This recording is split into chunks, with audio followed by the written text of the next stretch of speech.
Tonight, commuter confusion. Oh, I don't know, maybe 20 minutes, and then somebody came out and shouted, "Don't stand there, they don't stop." Why some holdovers from the old transit system are causing frustration among riders. Also tonight. I'm Harrison Shin. Portage Place redevelopment has started. Coming up, a sneak peek of what's happening inside. Plus, Johnny's big swim. And it just sort of hit me like a bolt. I could do that across Lake Winnipeg. It's only 26. How one man's health journey has led him to take on a marathon swimming challenge.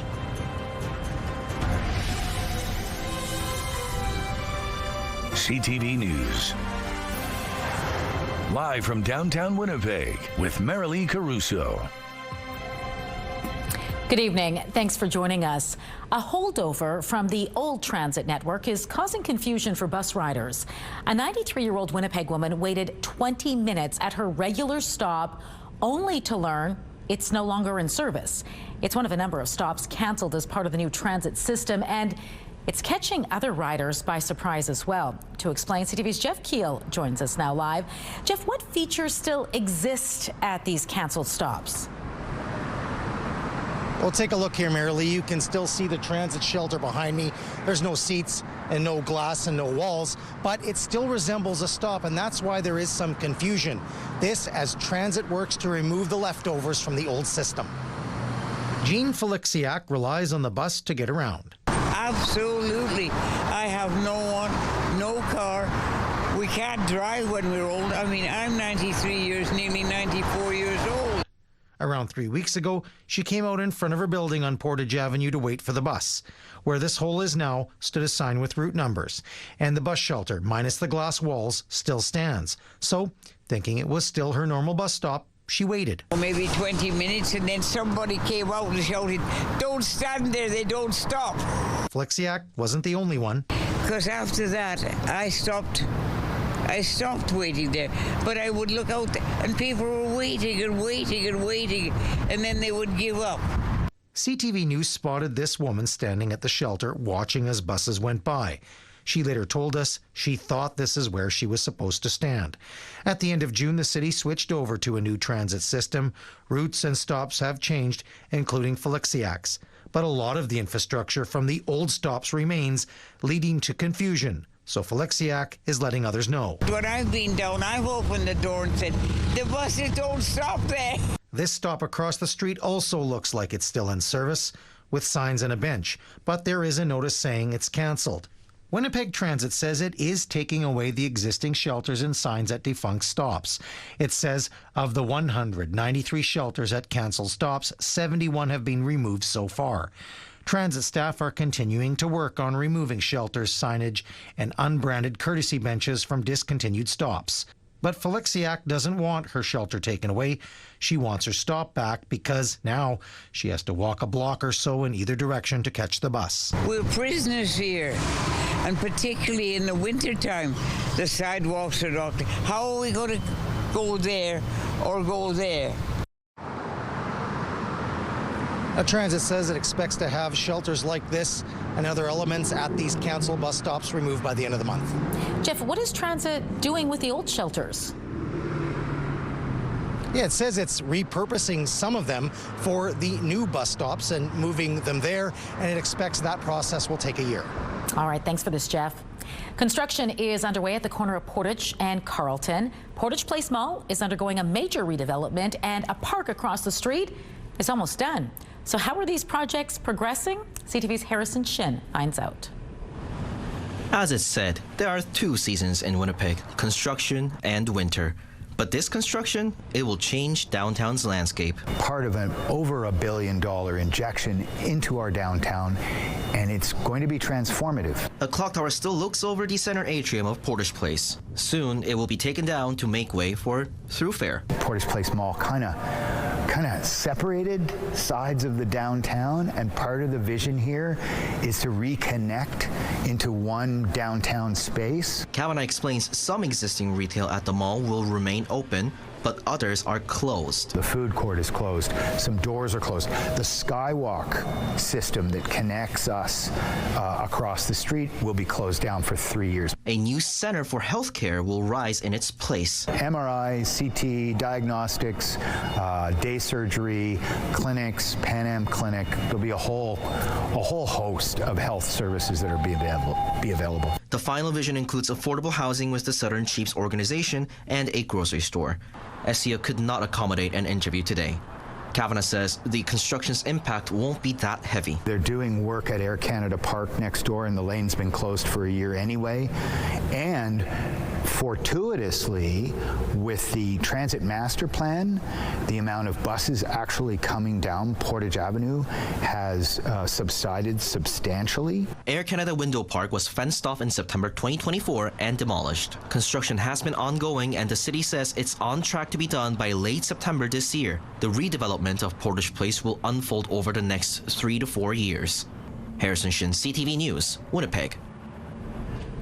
A First Nations community north of Winnipeg is asking its members to weigh in on whether or not to continue working with a company that wants to extract silica sand from the area. Voting began today for members of Broken Head Ojibwe Nation, who are being asked whether the community should continue its relationship with CO Silica. The details were outlined in a letter to band members obtained by CTV News. A yes vote doesn't mean a mine will go forward. Broken Head leadership says it will only allow it to continue receiving information and plan for possible benefits or impacts to the community. Alberta-based CO Silica has previously faced opposition to its plans to extract the sand, which is used to make things like glass and electronics, over concerns about the effects to water aquifers. And the company would still have to convince the province to issue it an environmental license, something it was denied last year. The province says it will not be commenting on the referendum. There's been little change to Manitoba's wildfire situation in the last 24 hours. The town of Snow Lake says the nearby fires have not grown much, thanks in large part to the hard work of crews on the ground and in the air. They're also trying to limit the spread north of the community as much as possible. The fire there is less than a kilometer from town limits. And the city of Thompson says the trio of fires north of the city are still very active, and heavy smoke is presenting challenges for air crews.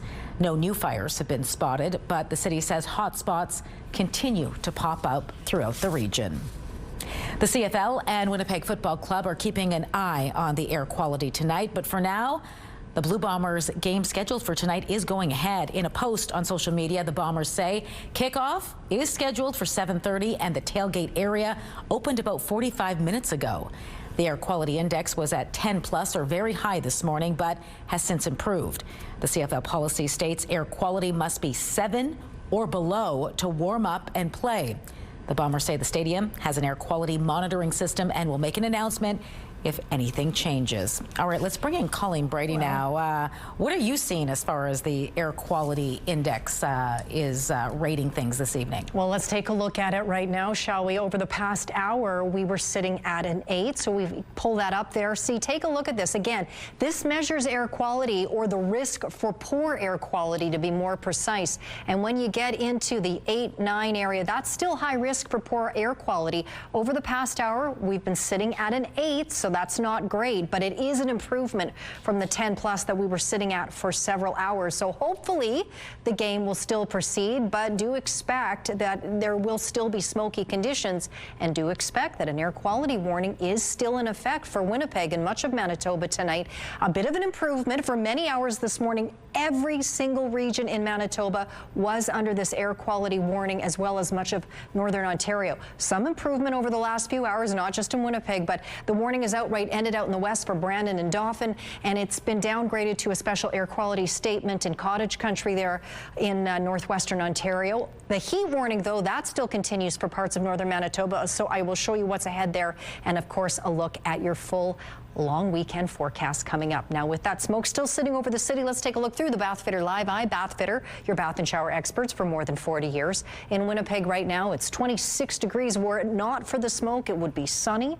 Winds out of the south-southeast at 16 kilometers an hour. The pressure is rising, and the humidity right now, Marilee, is 43%. Thanks, Colleen. Tragedy over the border in Ontario. Ontario Provincial Police say 2 children have drowned in the city of Dryden. It happened yesterday afternoon. OPP say a 15-year-old boy and a 12-year-old girl went into the Wabigoon River, which runs through the city, and didn't resurface. They were found and brought to hospital by emergency responders. Both were pronounced deceased. Dryden is roughly a half-hour drive east of Kenora. A Winnipeg man is going to prison after being convicted of a decades-old strangling homicide case in New Jersey. Robert Allen Creeder was sentenced to 10 years in prison for first-degree aggravated manslaughter in the 1997 death of 23-year-old Tammy Tignor. Her body was found on a dirt road near Washington Valley Park, about 50 kilometers west of Newark. 85% of his sentence will be served without parole. This is in exchange for a guilty plea. Creeder was formally sentenced last week, according to the Somerset County Prosecutor's Office. Creeder moved to Winnipeg in 2002, 5 years after the New Jersey strangling. He beat cancer twice, and now he wants to swim across Lake Winnipeg. CTV's Danton Unger reports on an Alberta man's incredible story of resilience and the big swim he hopes will help save lives. About 26 kilometers past those pelicans is Gimli, Manitoba.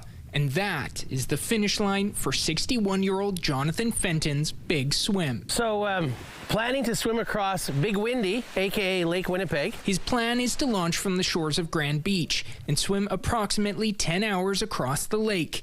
It's all part of what he's calling Johnny's Big Swim, a fundraiser for cancer research. Research, he says, has saved his life twice. Fenton was first diagnosed with non-Hodgkin's lymphoma back in 1999 when doctors found a tumor the size of a football. Had chemo for 6 months and just worked like a darn and had nothing for 20 years. Then in 2019, doctors found another tumor, launching Fenton into another battle for his life. Johnny's Big Swim will officially mark 5.5 years of being cancer-free for the second time in his life. It wouldn't have happened without the research. So I think we just got to keep going, go for the next breakthrough. So far, this fundraiser has brought in $22,000 going towards Cancer Care Manitoba, as well as the Health Sciences Centre Foundation and the Alberta Cancer Foundation. All three of those, they all played a part in the double cancer journey. Fenton hopes his story will encourage others who are going through the same fight he did. I just want to show, if an old geezer can get into the lake, I don't know if I'm going to make it, but at least try after 2 bouts of it, Hey, someone in their 20s, 30s, whatever, younger than me, maybe I'll be okay. And so with his swim cap and goggles at the ready, Fenton is all set to take on this new challenge. Stroke after stroke, wave after wave. A challenge he hopes will help save lives. Danton Unger, CTV News, Victoria Beach. Jonathan Fenton's swim is expected to get underway tomorrow morning, depending on the weather. You can learn more about his fundraiser by heading to his website, johnnysbigswim.com. Monday is Terry Fox Day here in Manitoba, a day to celebrate local heroes like Jackson Sharon Okerlund. Terry is all the inspiration we need, and I'm just hoping my story can shed a bit of Terry Fox spirit out into the world and keep his story going. Inspired by Terry Fox, the Winnipeg man ran across Canada in 2023 to raise money for cancer research. It took him 160 days to run 7,000 kilometers. The run raised more than $100,000 for the Terry Fox Foundation. Sharon Okerlund says the biggest challenge, surprisingly, was the flat prairies. It turned out it was starting to be the hottest parts of summer. Turns out going on different elevations actually works different muscles in your legs, so you're constantly changing up what you're working. So going straight across the prairies for like a month and a half, by the end of it, I was in a fever dream.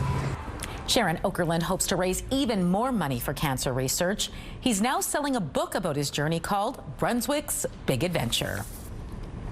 Drop by Assiniboine Park and you will often see people riding bikes, but it isn't often you see as many bikes at the park as there were today. This is more than just a fun ride at the park. It's Team 81 Ride for Parkinson's and Bike Parade. The cycling event raises awareness and money for people living with Parkinson's disease. Participants cycled 50 kilometers and then many people showed off their bikes as part of the bike parade.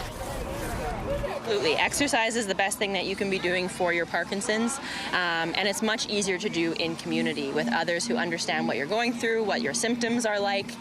No matter what stage you're at in your Parkinson's journey, whether you're newly diagnosed or you've been living with the disease for several years, there's a place for you here. The event raised more than $100,000. Various groups are marking Emancipation Day today in Manitoba. Free at last, free at last. Thank God Almighty, we're free at last.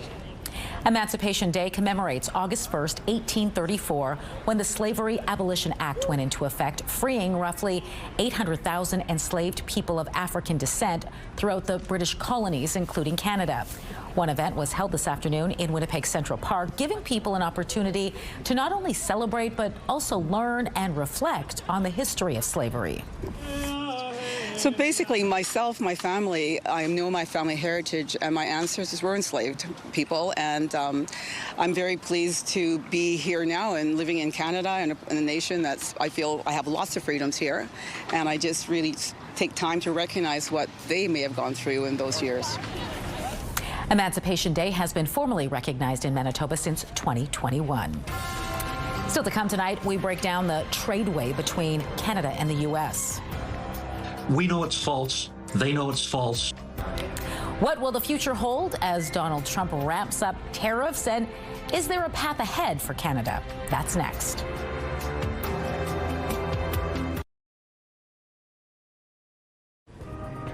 Taking a look at the markets tonight, crude oil is down nearly $2. The Canadian dollar is up 1/4 cent. Gold jumped $51. The TSX fell 239 points. The Dow Jones lost 542 points, while the Nasdaq ended the day down 472 points. The first human case of West Nile virus acquired within the country has been confirmed in Toronto. But government data shows the virus is circulating in mosquitoes here in Manitoba as well. According to the province's website, mosquitoes carrying West Nile were found in 12 areas last week. The majority of those were in the Southern Health region, including 5 in Morden alone. Other positives were discovered in Altona, Winkler, and Winnipeg. There's been one human case of West Nile virus in Manitoba so far this year. However, that infection was related to travel outside Canada. U.S. President Donald Trump is boosting tariffs from 25% to 35% on some Canadian goods. Trump cited months-old countermeasures and claimed our country has failed to curb the flow of drugs at the border. And as CTV's Rachel Aiello reports, that has riled Canadian leaders and revived calls to retaliate. Do you think the government should retaliate? Have you spoken to the premiers at all about these recent tariffs? Federal ministers had little to say today when pressed on Canada's next steps. Prime Minister's trying to get the best deal he can for Canadians. That wasn't the case when it came to provincial premiers. We need to control what we can control. First and foremost, that is controlling the opportunities that we have in advancing our Canadian economy. Or border town mayors. Well, I think everything should be on the table. And, you know, two can play the game. Retaliation wasn't mentioned in the Prime Minister's post-midnight response to the escalating trade war. In a statement, Mark Carney said the federal government is disappointed by the U.S. action and will act to protect Canadian jobs. He also took aim at Trump, justifying the tariffs on the basis of the cross-border flow of fentanyl, but said this country will continue to negotiate with the U.S. while working to make Canadians their own best customers. The Canadian business community slamming Trump's justifications. We know it's false. They know it's false. This is the pretext that's being used to try to defend these tariffs in the courts. While there's relief that exemptions under the North American Free Trade Agreement remain, stakeholders want the revenue from Canada's countermeasures to start flowing to those on the front lines of the trade war. It's right now all bad, not at the end of the rope, but pretty close to it. Trade experts say while the current situation is not ideal, no deal is better than a bad deal.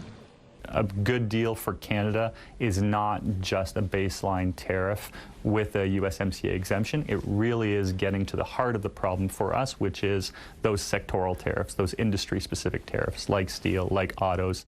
Carney's lead minister on the file is coming back from D.C. tonight without meeting with any new Americans today. But Dominic LeBlanc's office assures us he is keeping in contact with his counterpart, U.S. Commerce Secretary Howard Lutnick.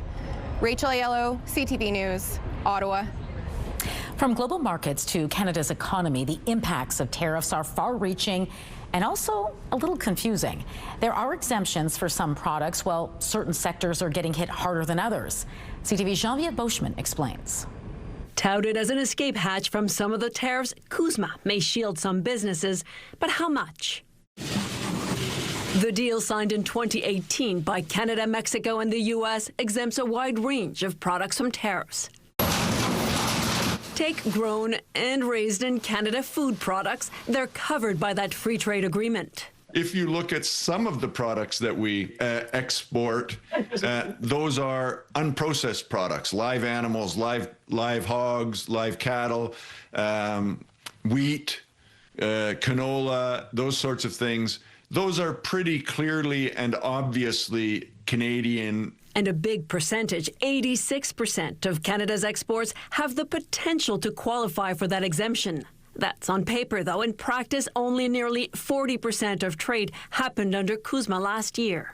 Many exporters, particularly smaller businesses, have not filed the compliance paperwork. And what I've been seeing is that more and more businesses are rushing to become CUSMA compliant, something that I have been criticizing for a long time, that in Canada we have that complacency, or shown this complacency, we have had this free trade for a long time. And for sectors not covered under CUSMA, the trickle-down costs will also add up for consumers.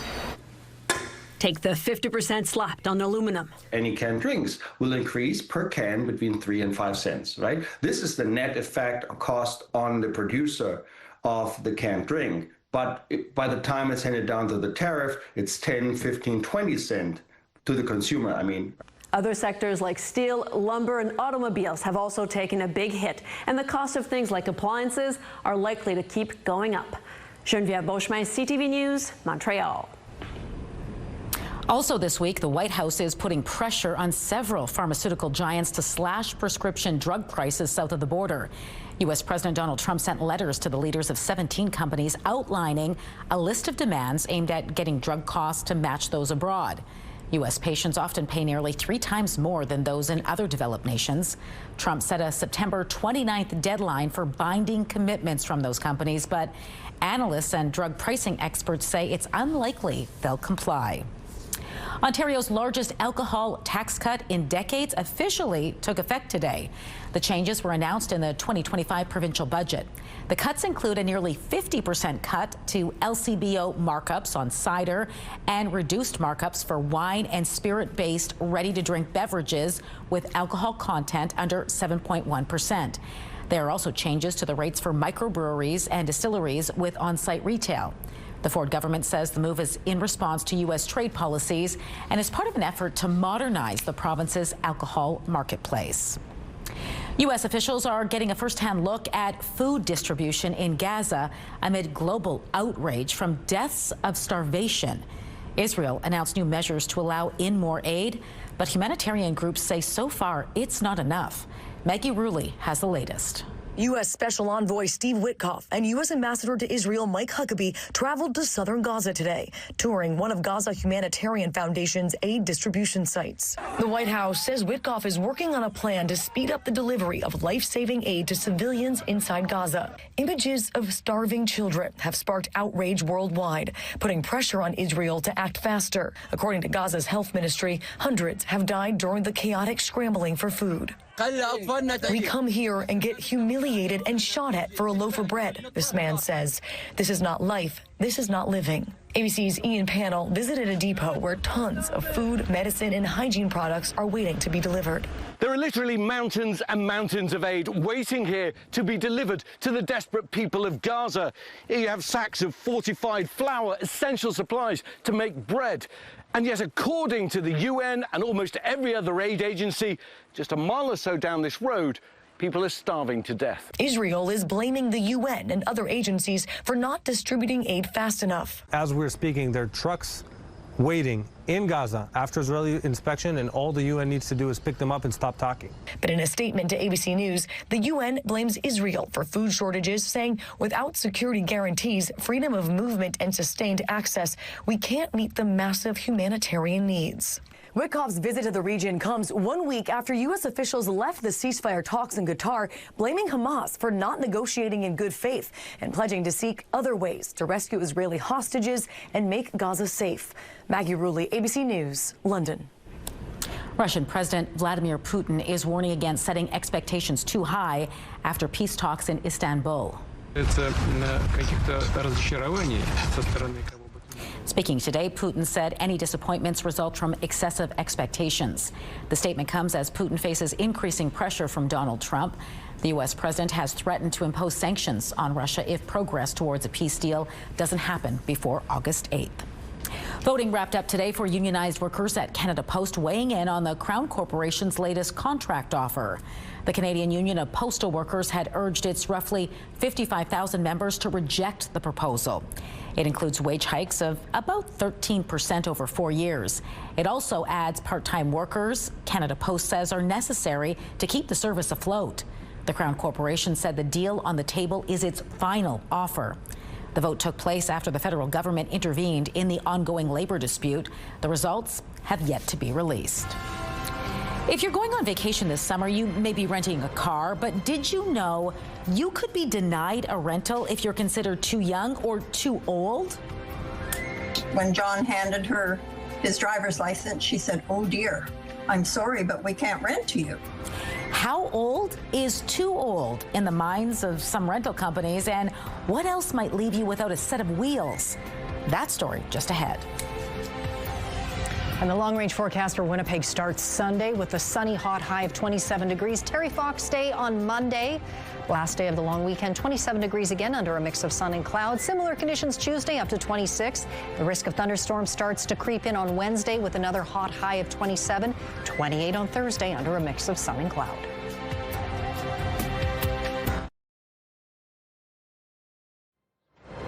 Have a news tip? When you see news happening, let CTV News Winnipeg know. Text your tips, pictures, and videos to 10400. That's 10400. Message and data rates may apply. A quick update now to a story we brought you just before the commercial break. Unionized workers at Canada Post have voted to reject the latest contract offer, according to the Crown Corporation. Now, that offer included wage hikes of about 13% over 4 years, but also added part-time workers Canada Post said are necessary to keep the postal service afloat. A group representing doctors says it's time to ditch fax machines and snail mail to help speed up patient referrals. Doctors Manitoba posted this video to social media. It says doctors make more than 1 million specialist referrals and imaging requisitions annually. Most are done through fax because most Manitoba physicians can't share information electronically. It's one of the worst levels in Canada. The group says fax requests often get backlogged in a central intake and require manual entry into a computer system. Doctors Manitoba says moving to an electronic system would speed up referrals and decrease wait times for patients. Many are now waiting months, even more than a year, to see a specialist. We think that it would be a benefit because if the administrative burden of processing those referrals in a very analog way is decreased, then presumably that means better work balance for the receiving physician and more time in the week, in the year, that patients could be seen instead of having a specialist sitting at a desk doing that processing. Doctors Manitoba hopes to convince government and regulators to consider the move at a healthcare summit this fall. Many people are still enjoying their summer vacations, and that may mean renting a car in Canada or another country. But different rental companies have different rules about who they will rent to, including how old you are. CTV's Pat Foran explains. My whole mission in this is just to let people know. Carol Ann and John Jenisak of Oakville recently visited with family in British Columbia. Before they left, they made sure to book a rental car. But when they got to the rental counter in Victoria, they got a surprise. When John handed her his driver's license, she said, "Oh dear, I'm sorry, but we can't rent to you because you're over 79. Which we had never heard of before. Carol Ann was still 79 for another 3 months, so luckily she was able to rent the car as long as she did the driving, and John, who is 85, didn't get behind the wheel. The couple says the situation could have been worse. If you had a trip arranged and you put the deposits on hotels, that could be quite costly. The Jenisaks rented a car with National Car Rental, whose parent company is Enterprise Mobility. A spokesperson told CTV News the National Car Rental branch in Victoria, BC, sets its own policies and procedures. Their age requirements for rental are outlined on their website under key facts and policies when you begin a reservation. Every rental company is different, and some don't have age restrictions, but some do. You could be denied a rental car if you're over 79 years of age, over 70 outside of Canada, if you're younger than 21 or 25 years old, if you have limited driving experience, have a bad credit rating, if you don't present a valid driver's license, or you don't have the proper form of payment. Most rental companies won't accept cash without a credit card on file. Last year, CTV News did a story with Brian Barnard of Etobicoke, who was denied a car rental because he wanted to pay with a prepaid credit card. It was frustrating to go all the way there and then to be told that, you won't take my form of payment. If you're planning to rent a car, you'll want to check the fine print to make sure your trip goes as planned. Pat Foran, CTV News.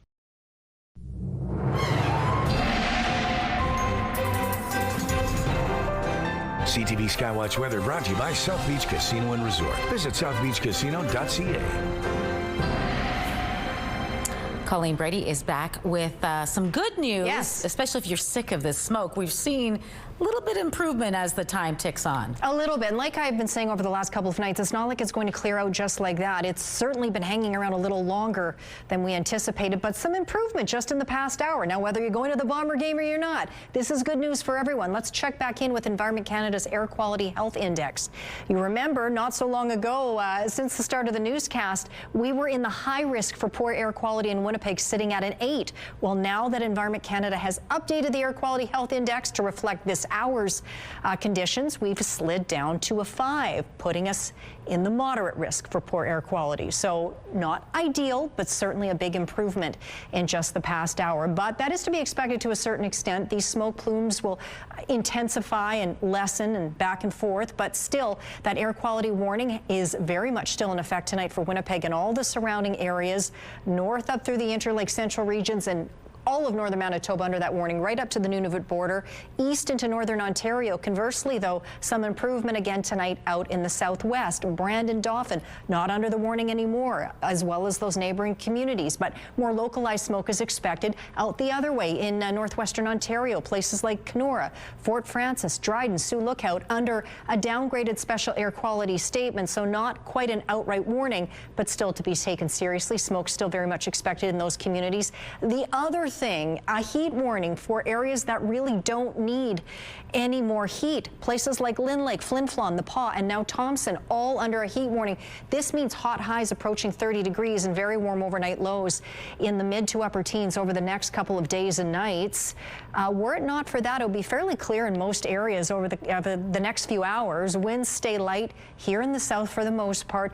Overnight, not a lot happens in the south or central regions. Really, any activity is the far northern part of the province where some showers will be skirting along. Now, overnight, Churchill, you may see those showers move in. You might even have a thunderstorm waking you up very early into Saturday morning. Meanwhile, down here in the south, temperatures heat back up again into the upper 20s. Aside from the smoke, it would otherwise be sunny.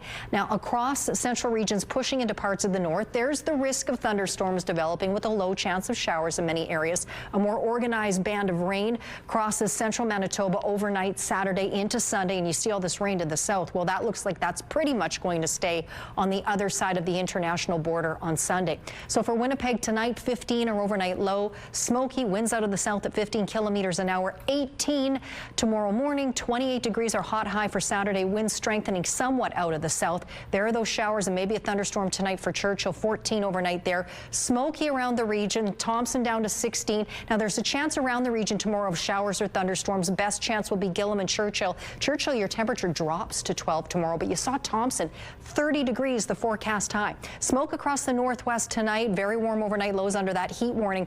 Now the smoke may help to hold off those very high temperatures, but still forecast highs of 29 and 30 tomorrow. In the southwest, a few clouds and localized smoke. Overnight lows 12, 14 degrees. Sunny tomorrow between 27 and 30 degrees.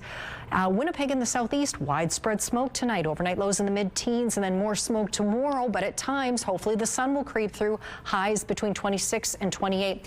Clear tonight, northwestern Ontario, with smoke becoming more localized. Sunshine tomorrow with hot highs around 26, 27 again with that localized smoke. Our first weather photo is a very nice shot. This is, of course, looking out over downtown Winnipeg. That photo is from Mark, looking at that smoky sunset. Conversely, this is the smoky sunrise out over Caddy Lake. That photo is from Ainsley. Send us your photos to winnipegweather@ctv.ca. Just ahead, it happens to all of us, and it may increase the risk of cancer. We will have the results of that study just ahead in Medical Watch.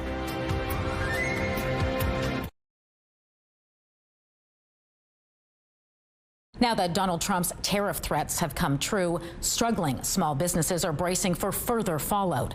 The Canadian Federation of Independent Business is calling on Ottawa to provide immediate support. And joining me now to talk more about that is Tyler Slobosian with CFIB. Tyler, good to speak with you.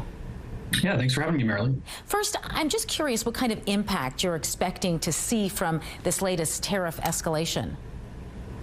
Yeah, it's definitely a major escalation, and it will hit Manitoba hard. Even though, KUSMA is still in place, many exporters don't qualify under its complex rules. So this will mean higher prices, delayed shipments, especially those manufacturers, processors, and agribusinesses here in Manitoba who sell directly to the U.S. Now, I know your organization is calling on the federal government to release the money that's been collected from Canada's retaliatory tariffs. Will this be enough for businesses to ride this out? My short answer is no. I think, businesses have been struggling for a long time up until this point, and a lot of them say the uncertainty is killing them the most. But that's a first step, and it's a step in the right direction. We're calling, the federal government to release billions of dollars they collected through the counter tariffs. But we're also calling for other things as well, like immediate rebate programs, temporary cut to the small business tax rate, and these would be, some solutions to hopefully help businesses weather the storm over the next few months. How do you see the state of negotiations at this point? Yeah, you know what? I think we're definitely looking for the trade negotiations to, come to a resolution sooner than later. Like I said, the uncertainty is just killing businesses when they come into work one day and there's a trade deal and then the next day there's not.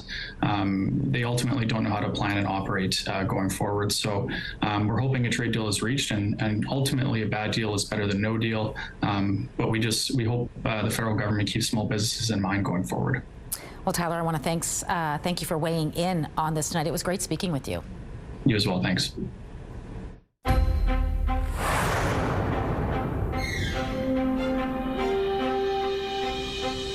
Health Canada is warning some prescription painkillers may not be available because of an ongoing drug shortage.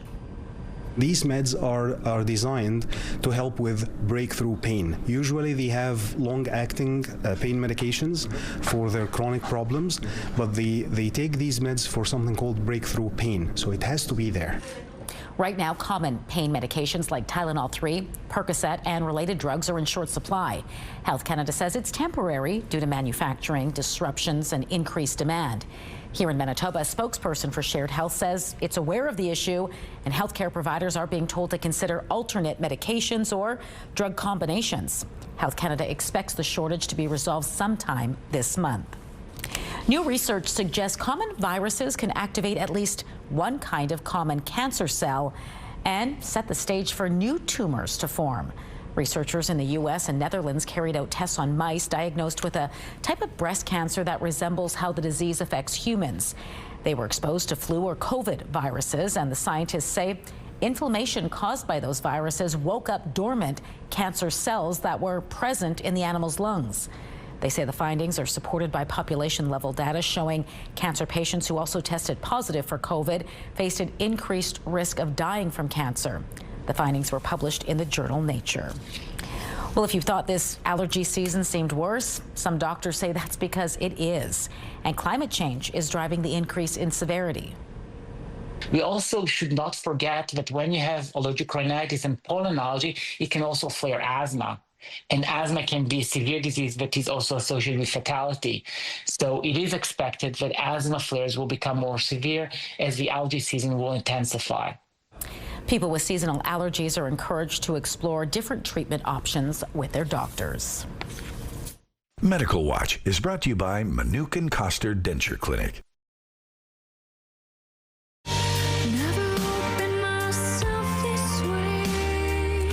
Wondered what would have happened if Mozart discovered heavy metal?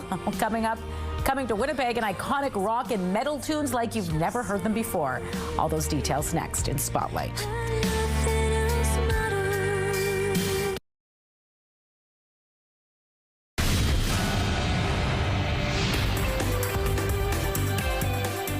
Spotlight, sponsored by the Casinos of Winnipeg, presenting Led Zepp again, the premier tribute. Well, there is no shortage of things to do this August-long weekend across the province. Folklorama gets underway Sunday with 2 full weeks of world-class entertainment, cultural cuisine, and family fun. Canada's National Ukrainian Festival is on in Dauphin. Islandingadagarin, the Icelandic Festival of Manitoba, marks the 150th anniversary of Icelanders settling in the area along Lake Winnipeg. Cartwright has Ponderosa Days. The Mennonite Heritage Village celebrates Mennonites arriving in Manitoba at its pioneer days. McCreary invites you to its homecoming. The Fire and Water Music Festival is on in Lac du Bonnet. The Fields will be a rockin' in Minnedosa. And there's Shake the Lake in Kenora. You can find a full list of events this weekend on our website, ctnewswinnipeg.ca. And if jazz is more your thing, the Winnipeg Jazz Orchestra has some upcoming shows, including a free performance this weekend.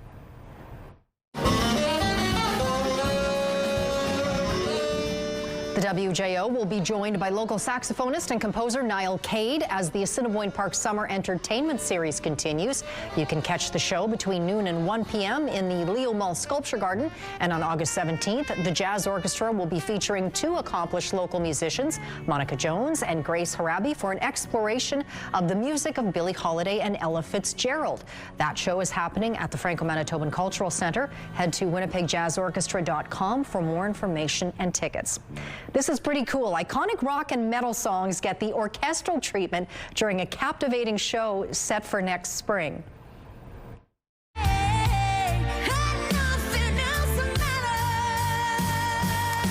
Sound familiar? Well, the Rock Orchestra by Candlelight is going on a cross-country tour with a show at Centennial Concert Hall March 24th. Hear your favorite songs by bands such as Metallica, AC/DC, and Rolling Stones, performed by 14 classical musicians. Tickets are on sale now at centennialconcerthall.com or through its box office. Start your long weekend off right. Celebrity Jeopardy kicks things off at 7, then it's back-to-back thrills with Fear Thy Neighbor. It's all right here tonight on CTV.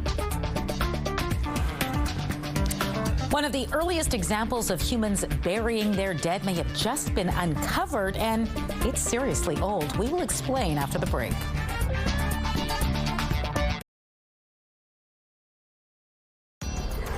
Women's clothing provided by RW & Company. Salon services provided by S&T Spa Salon. Tonight, the consequences sweeping Canada from stiffer tariffs. It can escalate very, very quickly to the detriment of everyone. Which businesses are bracing for a big impact, and what could cost you more now going forward? Later on CTV National News. Air quality is improving, but the air quality warning remains in effect in Winnipeg. Otherwise, it would be sunny, 26 degrees with a humidex. It feels like 29, and those winds coming from the south-southeast at 16 kilometers an hour. Highest temperature of the day was 27 degrees. Well, now we're close to that record set in 1989, was it? Tonight, we drop down to 15 overnight. Smoky tonight, smoky on Saturday, 28 degrees.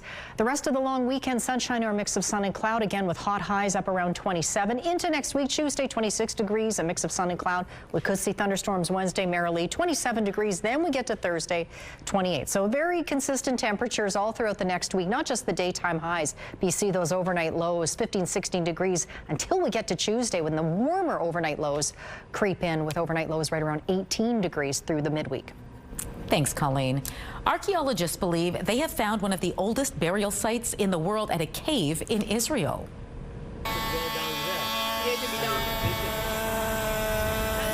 This is Tin Shememet Cave in central Israel, where researchers have discovered the well-preserved remains of early humans dating back some 100,000 years. The skeletons were discovered in pits carefully arranged in the fetal position alongside objects such as basalt pebbles and fragments of ochre. Now, these objects, some sourced from hundreds of kilometers away, had no known use for daily life, so experts believe they were used in rituals to honor the dead. Interesting discovery. Fascinating, yeah. All right.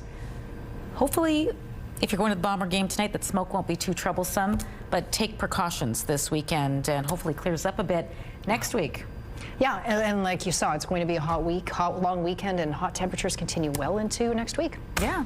Got to enjoy these long weekends. Yes. Not many more left, Not sadly. many left, yeah. All right, Summer's fast going away. That does it for us tonight. Have a great and safe long weekend. We'll see you back here Monday.